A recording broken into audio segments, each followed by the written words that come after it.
वळूया पुढच्या बातमीकडे। वाशिममध्ये बंजारा समाजानं महामोर्चा काढलाय। आक्रमक बंजारा समाजानं समृद्धी महामार्गावर आंदोलन केलं। एसटी प्रवर्गातून आरक्षण देण्याची मागणी या बंजारा समाजानं केली आहे।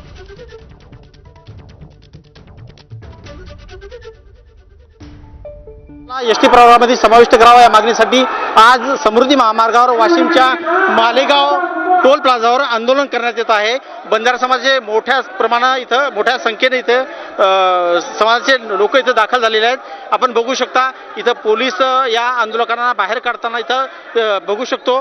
जवळपास 700 आंदोलक इथं 700 पोलीसवाले इथं दाखल झाले आहेत। आंदोलकांना चढू देऊ नये यासाठी कडक बंदोबस्त केला होता। मात्र एका दुसऱ्या मार्गाने इथं आंदोलक समृद्धी महामार्गावर दाखल झालेले आहेत।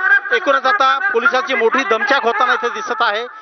आंदोलक अद्यापही समृद्धी महामार्गावर रस्त्यावर रोको आंदोलन सुरू केलेलं आहे।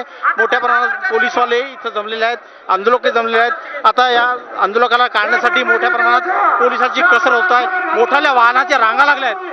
आता आंदोलन कसं चिघळते, कसं पोलीस आटोक्यात आणतात हे पाहणं महत्त्वाचं असणार आहे। मनोज जयस्वाल, एबीपी माझा, वाशिम।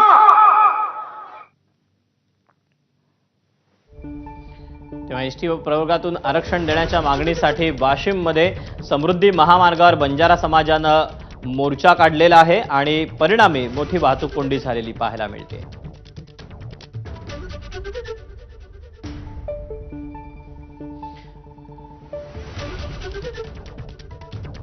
आणि यानंतर आपण मुंबईमध्ये जाणार आहोत। मुंबईमध्ये